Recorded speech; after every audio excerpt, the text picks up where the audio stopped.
郑大爷，郑大奶奶，哎，李掌柜，李掌柜啊，李掌柜啊，哎，来了，哎，来了。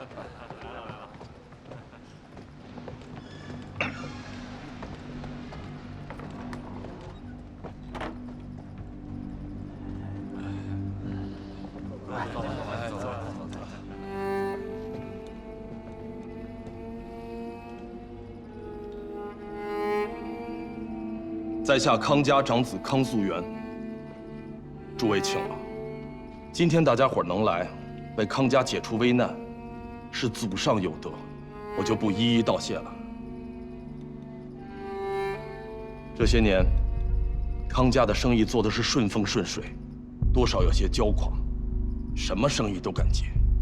这次接的是朝廷给军队运辎重的任务，本来想多赚一笔。 莫名其妙，一把大火烧得干干净净，家父一急之下，吐血而亡。我今天穿孝来拍卖家产，是个不孝子。可国家在打仗，死的人成千上万，辎重的事情一天不解决，世间不知要平添多少孤儿寡妇。我这点事儿算什么呢？所以今天组这个局，请大家来共同竞价。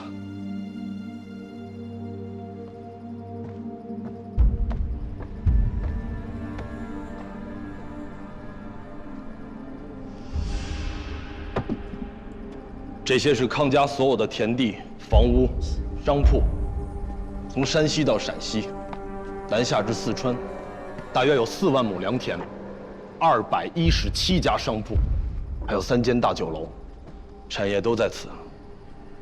如果有质疑的，请上前查看。有了这些产业，还不如去借钱。难道老八家会坐视不管吗？大奶奶。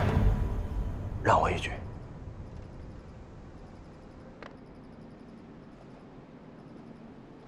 说起来，这些产业，乃是我祖上当年学业不成，转学手工，手工艺不成，又在军营里谋了个超报小吏的差事，每个月只赚几钱银子。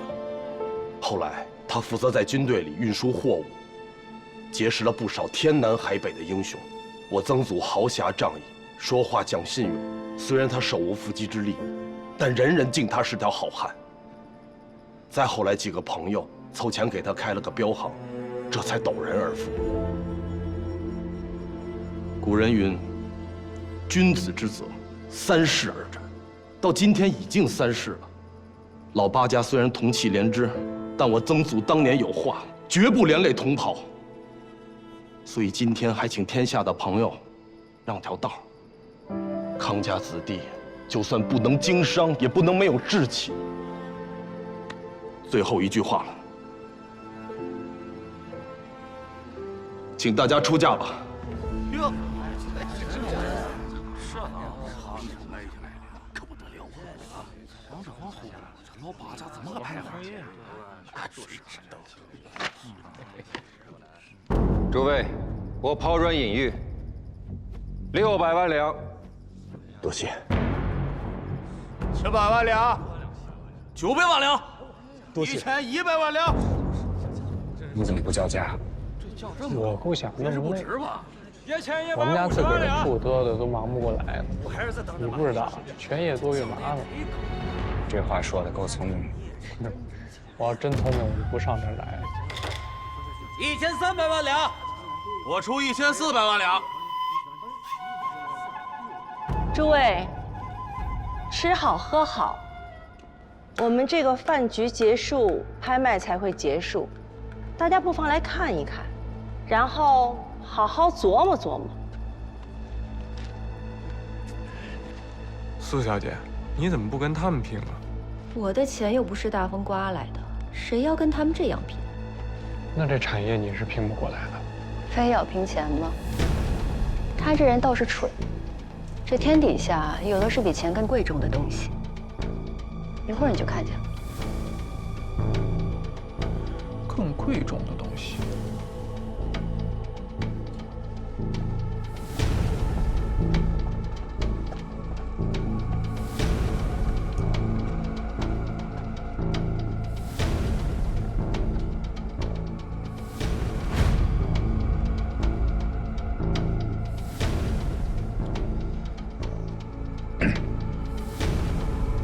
喜你啊！我是应该现在恭喜，还是再晚一点？恭喜我什么呀？恭喜你顺利进入老八家。你可别扯了，有钱人多着呢。你刚才没听到他说吗？这天底下有比钱更重要的东西。什么东西？生命。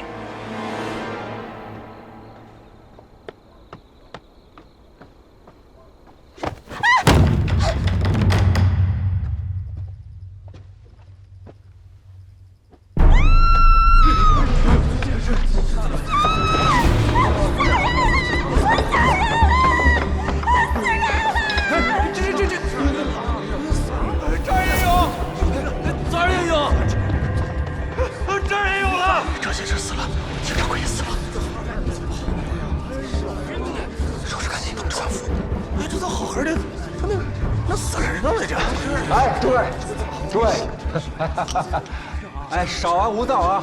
有几位朋友酒喝多了，绝对没有死人，大家放心喝酒啊，不要听下人胡说。请。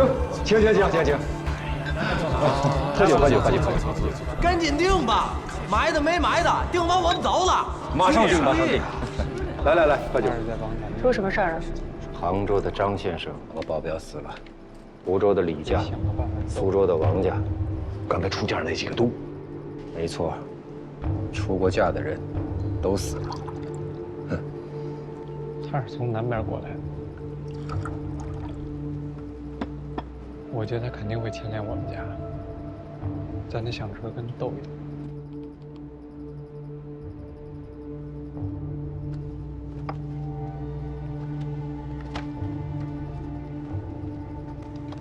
苏小姐，我们东家要我务必拿下康家的产业，您看能不能让我一让？哎呀，刚才那些人死得好惨呀！是你，你不会也想跟他们一起吧？我不要。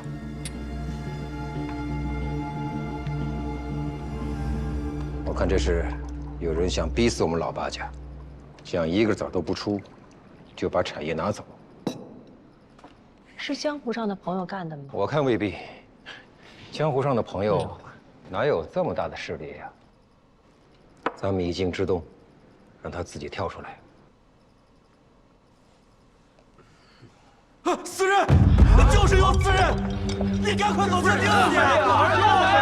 真的，诸位，今天我变卖康家的家产，真的不知道为什么死人。你这个短头的买卖，我们也没有必要再做了。走，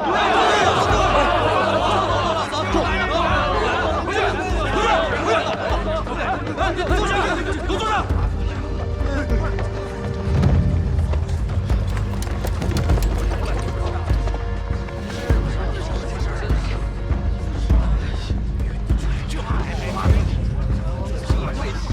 奉王爷令，今天喝酒的各位一个都不能走。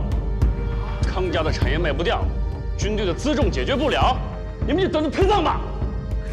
都坐下，继续干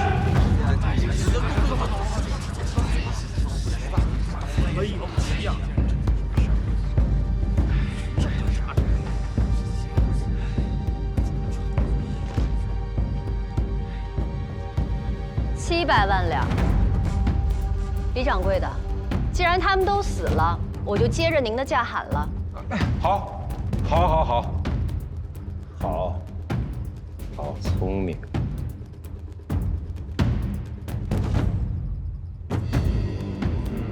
800万两，1000万两。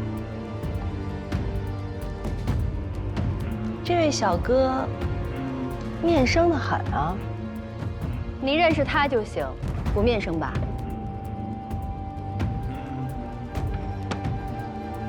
？1100万两。诸位，我也叫个价啊！我倒要看看今天会不会被人弄死。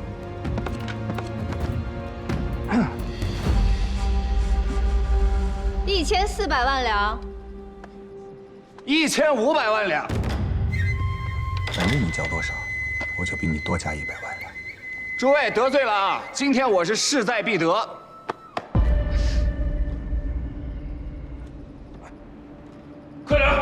还有没有？2000万两。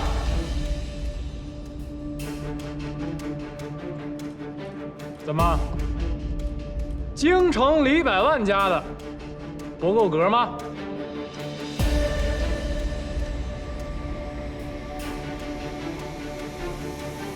你也要加入了是吗？是啊，这么热闹。啊！但是你不会把我和古兄都这个吧？你想干什么？我和你想的一样，我也想捡这县城的便宜。哎，你不是说帮我忙的吗？哦，哎，你喊多少来着？2100万两。 2500万两。2600万两。你把王天贵的骨头熬成油都拿不了那么多。我票好李国，跟我借他。我这是在帮你爹办事，你搅和什么？2600万你能买个开心吗？你知道我最想要什么吗？我就最想看你跟我爹垂头丧气一次。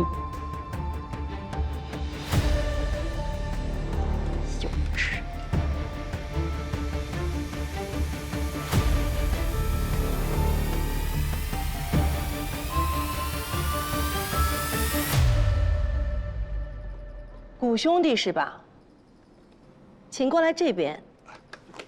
诸位，如果没有什么疑义的话，那康家的产业就属于太玉峰了。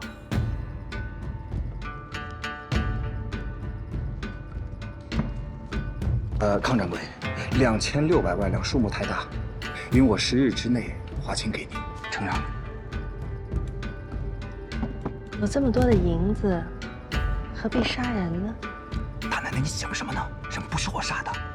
哎，好，太玉峰以后就是老八家了。我恭喜古兄弟，恭喜。王爷到！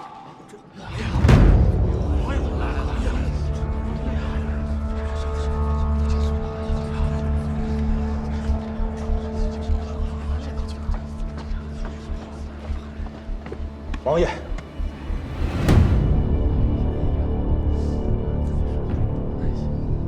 如今叛贼猖獗，朝廷又催得厉害，可是没有钱粮，兵马难行，你当不起这个罪。小人正在变卖家产，10日之内一定偿还辎重。10日，这就是老八家。哼，国难当道，一个个在这里斤斤计较。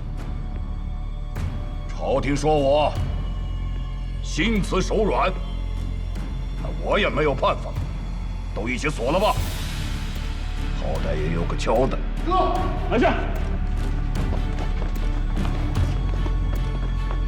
！3日内交不上来，走，一个都活不了。快点，快点，走，快点，快走，快走，走，走。以为兜里有俩钱，就都是人了吗？ 在我眼里，不过是一屋子的屁。走，快点，快点，快走！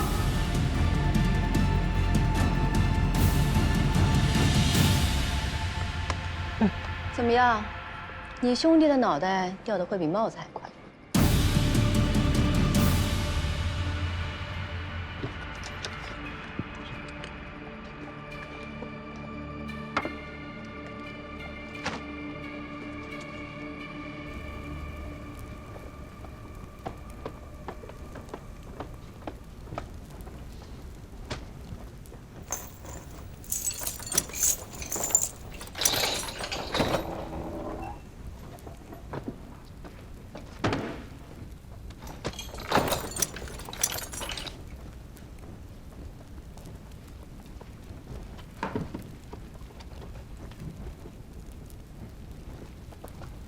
破，馊了。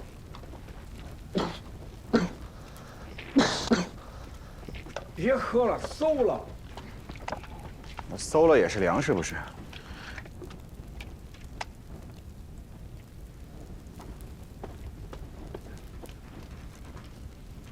武兄，你跟他们说，你不是老八家的人，没必要在这儿受罪。我说了，他们不认啊。他们觉得我既然买了康家的产业，那就是老八家的。咱们患难与共吧。只怕到了明日，这馊饭都没有了。要不要来一碗？我来是守山西的。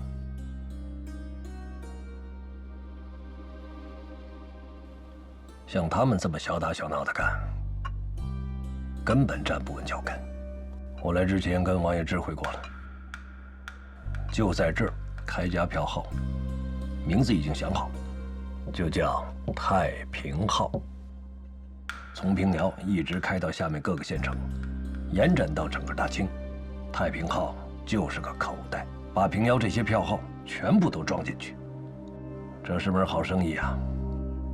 票号的生意，京城李家接过来。呸！每天300万两赎金，这不是伤害地方吗？亏他想得出来。朝廷这几年少要钱了吗？打赢过什么仗啊？你等我出去的，军机上有几位跟我有点交情，我捐个御史，我参他。孙掌柜，您别生气了。眼下这个局面，不给钱是出不去的，哪还有功夫让你买个御史参他一本呢？他是声名赫赫的铁帽子王，说句话都地动山摇的，你参得动吗？是这个理儿。我就奇怪一件事，我们在晋阳山庄聚会，请的都是山西有人物字号的票号，他们怎么这么清楚？把门一堵，下手抓人。我看里面的事儿没那么容易。哎，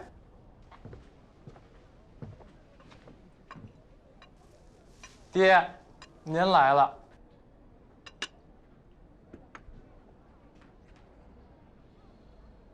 得嘞，全看老爷子您了。你们叙话。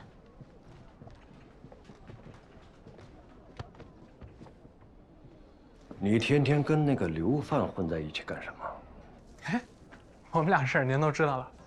我们俩一起弄了一个城门档和上门档，把这平遥城颠倒了个个儿，实在是痛快的很。你痛快了？窝藏包庇刘范的罪名谁来背？那轮不着您来背，您就放心吧。您就告诉我，您到这儿到底是来干嘛？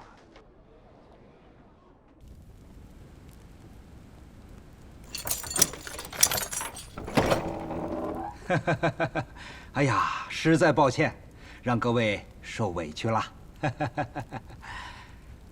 王爷让我来看看大家吃好了没有。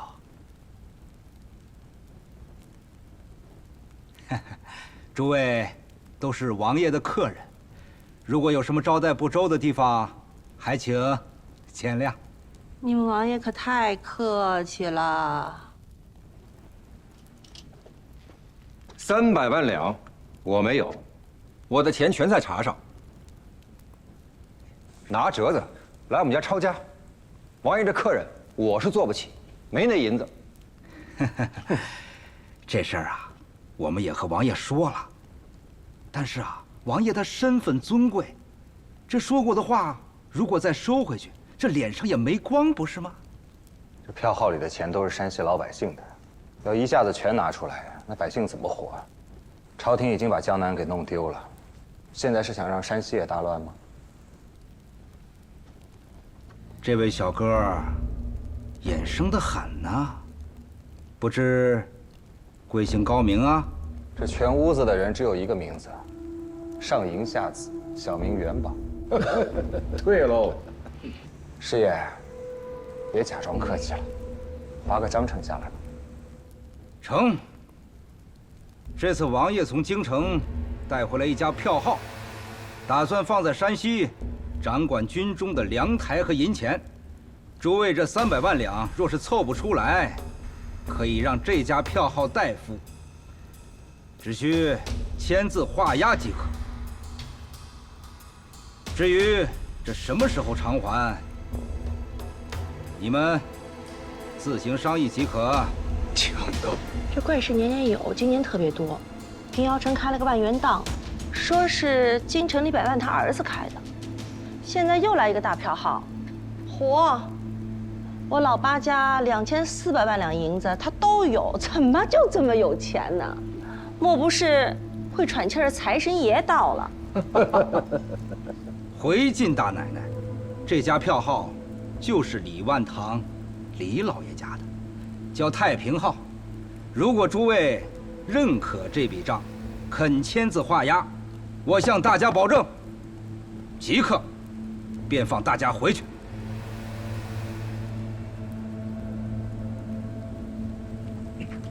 这个李百万手也太黑了吧！啊，就想在山西立足，也犯不上把我们都给整垮了啊！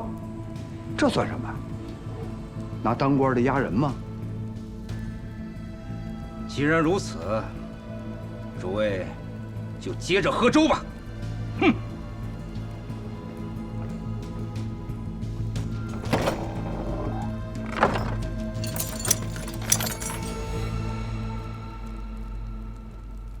爹，您这么干行吗？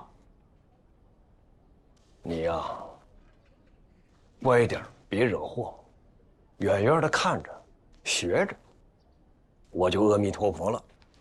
爹，我觉得经商的人要讲信用，您这么干，强取豪夺，仗势欺人，落井下石，不择手段。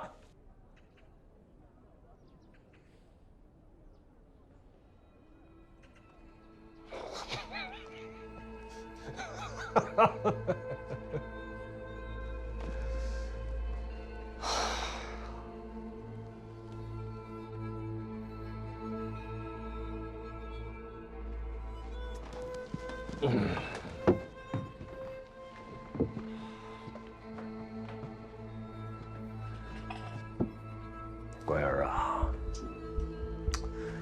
我看你啊，还是回去好好读书，争取考个功名。做好人。哎，这王爷搞这么一出，哎，这是收了太平号多少银子呀？恐怕谁也不知道。我就觉得，你刚挤到这老八家，就遇到这种糟心事儿。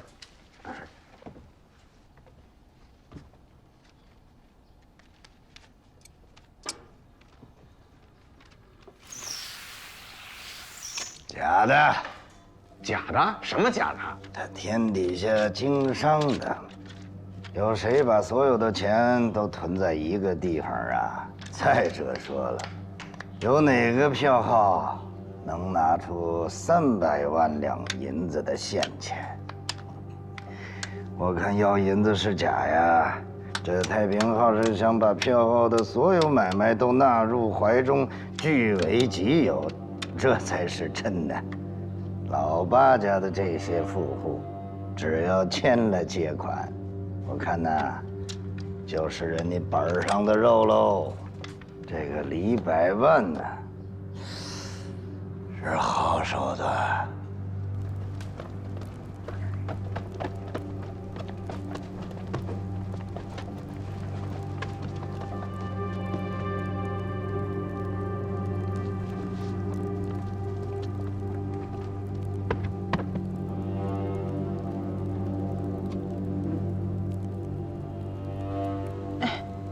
是王爷要来了吗？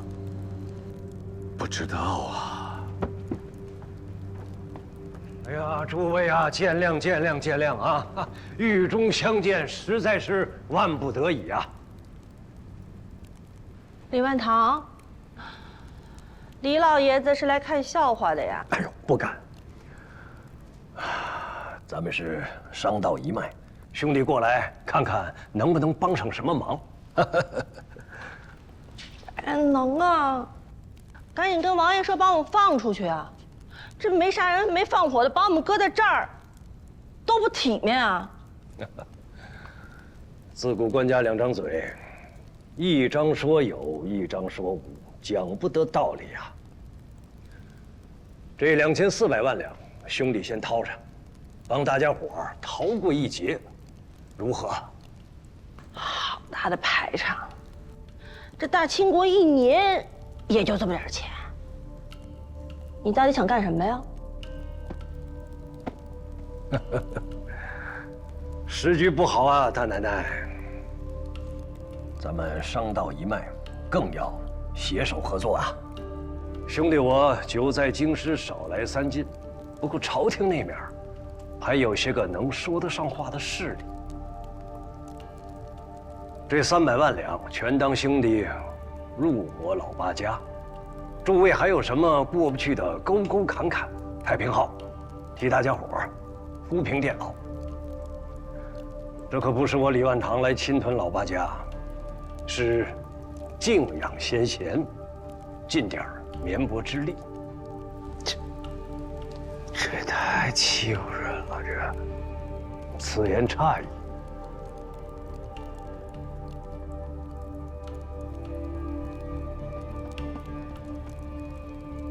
好，如果诸位不同意的话，我回京师便是。好，好。可是军情如火啊，王爷又是个炮仗脾气。我来的时候，王爷说了，这老八家掌握着闯王的宝藏，怎么连点血都不肯放呢？实在可恶！闯王宝藏，咱们山西的娃娃从小就知道这故事，是不是？对，这你也相信啊？你来这里不也是为了闯王宝藏吗？当年闯王兵锋何等锐利，出秦岭，越太行，破潼关，水淹开封，席卷黄河上下，抵定中原。但他们拿到那些钱财之后呢？将军贪图享乐，士兵怕死，最后落得一个莫名其妙的消亡，何苦来呢？这可是1等1的凶杀。哎，这几句话说的当真深切。你是武平原，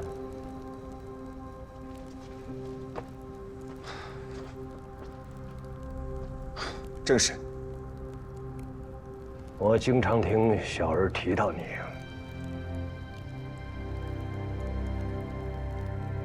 你这番话很有见地，不过这是读书人的想法。你将来要想从商，这可是大大的错误。有什么错？金银钱财乃是天下人的公器，并无善恶是非。人的错，人要自己承担，怪到钱的份上，没有道理。天下无不可用之钱，无不可用之人。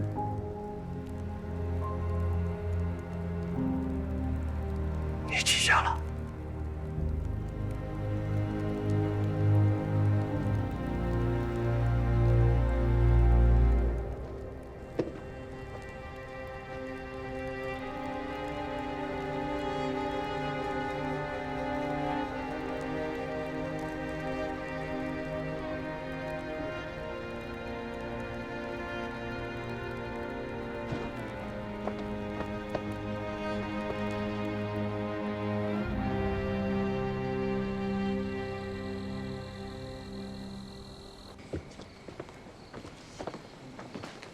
草民李万堂见过王爷。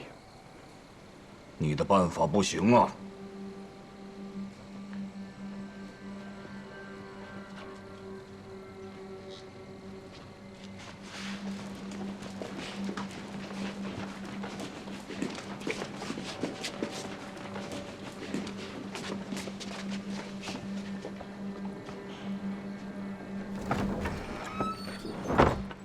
这朝廷吧，让我进山东剿捻，可我老是延误不进。你说耽误了朝廷的大事，是你担，还是我担呢？王爷，这批商人啊，狡猾得很，熬不到一定时候这锅饭收不了啊。这些人，个个和朝中大佬交好，你说到时候找一言官参我一个戕害地方，我也受不了啊。王爷，我是生意人，最懂生意人。这些有钱人，外人看起来是慷慨大方，可骨子里，个个都是吝啬鬼，钱都穿在肋巴骨上。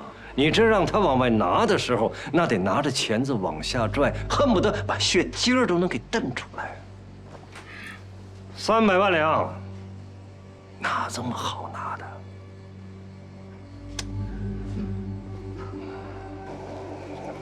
不把他们逼到山穷水尽的境地，您想要的东西也拿不到。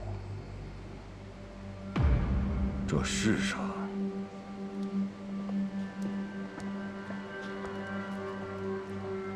真有闯王宝藏，这么回事儿？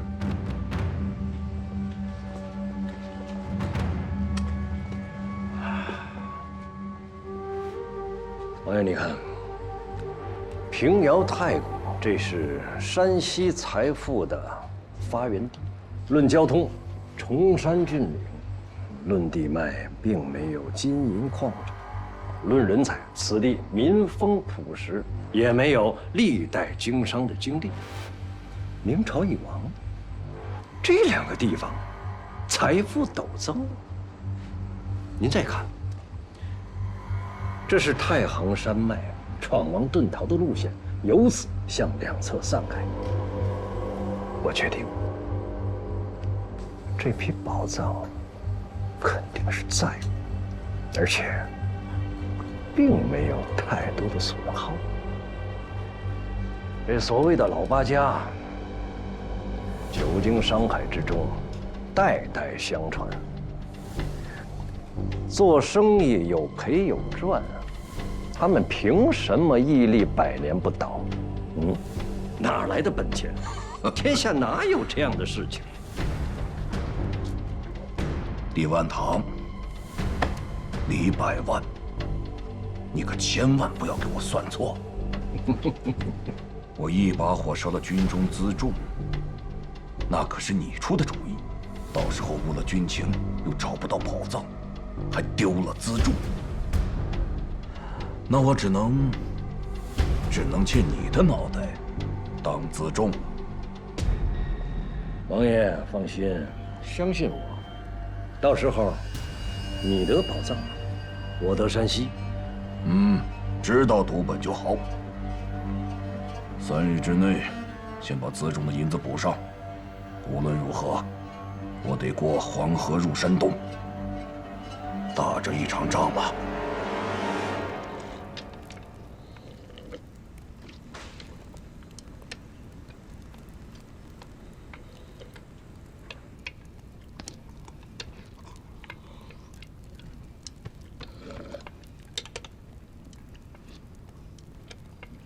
胖兄弟，你说你好不样的，怎么能把军队的辎重给烧了呢？你说，那是我想烧啊，我就没想接，还不是地方官强压给我的。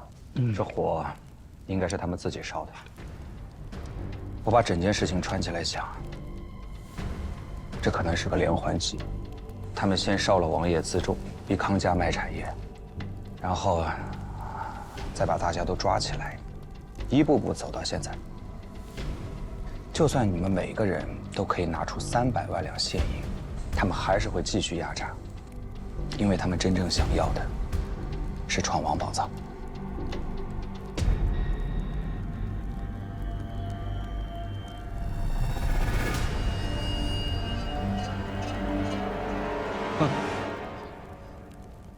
天底下的人怎么那么爱说妄语啊？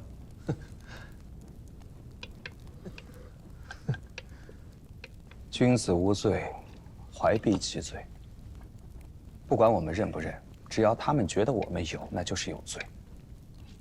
我在想，这样僵持下去不是办法，我们应该找王爷谈一谈，各自退让一步。哎呀，小孩子说大话，他哪里肯退让一步啊？啊，在官府眼里，我们不过蝼蚁一般。那要是让他们知道我们根本就没有什么闯王宝藏，估计连这馊饭都吃不上。这话倒也有道理。唉，不知诸位现在手头上真的可以拿出300万两现银吗？哎呦，都说了没有，票号里的钱都是储户的，我们自己的都在货上。没有，没有也不能等着让他们把我们逼死，对吧？哎，那你说说，这局怎么破？我在想，他李万堂家资再大，归根结底跟我们一样是个商人。他做这么多事情，无非是想把整个山西票号的控制权攥在自己手中。我们可以这么做：先去王爷那儿打个欠条，假装我们认下这笔账，按照他指定的日子把银子运过去。王爷嘛，又不是地方官员，随时要出征打仗的。2400万两银子也不是一夜之间就能花完的。只要他给我们一个腾挪的时间，我们转过头来全力以赴，就可以对付李万堂，把李万堂逼出山西。我相信没有王爷做他的后台，他也不至于有那么大的能耐。不行，我们八家认账容易，那李万堂又不是小孩子，他有的是方法。他把打条的这个事儿公布出去，说咱们八家票号欠朝廷多少多少银子，那一夜之间信用就坏了。储户肯定生怕我们把他们存的款拿去填朝廷的无底洞，挤兑起来，如何得了？谁说做生意一定要用现银？啊？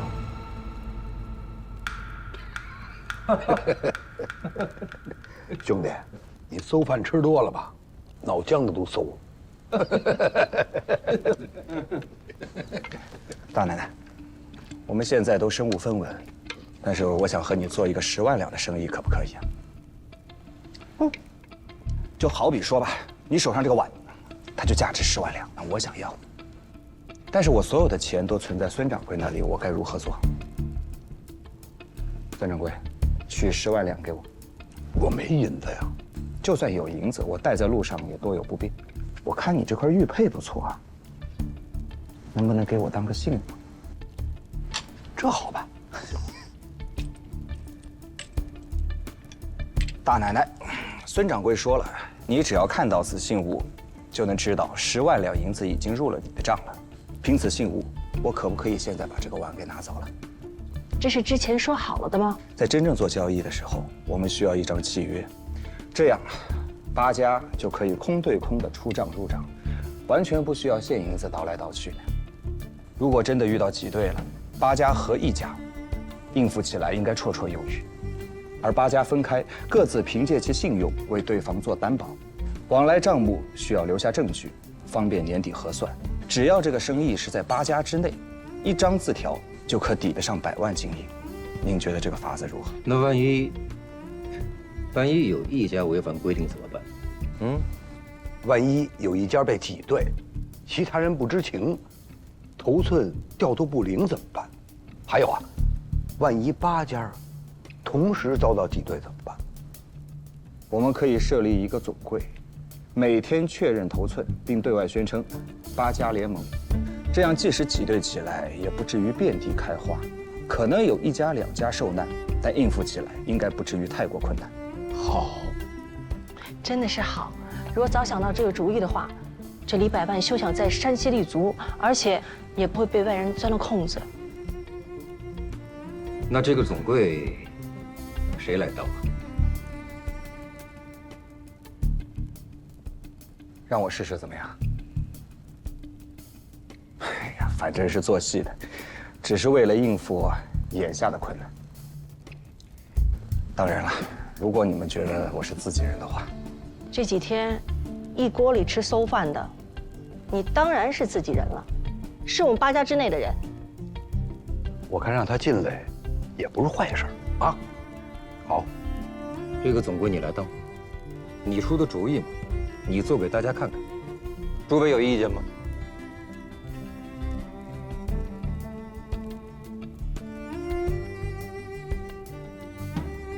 好，既然如此，希望明天这个时候啊，咱们就别吃馊饭了。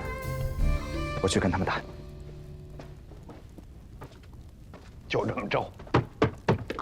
来人呐！我要见王爷。传令下去，提兵2万，运动至梁山一线，把网扎实了。王爷，草民替河东8家商号禀告王爷，请读谈。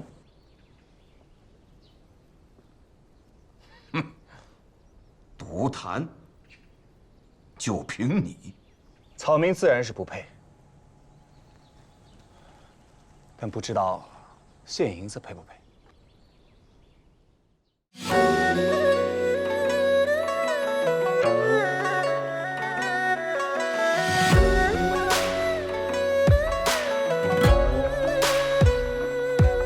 读了四书五经，学会一身坦荡，翻过陈年旧账，走马几轮光阴，也走离了面庞，演过人情薄凉。我看过万里雪茫茫，也曾被谁紧握不放，只剩这一柴米油盐中口随意尝，翻一个身，趁机回肠，好戏正在开场。天下有道理千钧一气万两，做人应如同伴，外圆内方，一步烽烟一条路，一生用脚步丈量。嘿，众生万象，粉墨登场，说到最后总是传奇一桩。山有道，我担当。嘿，日出东方。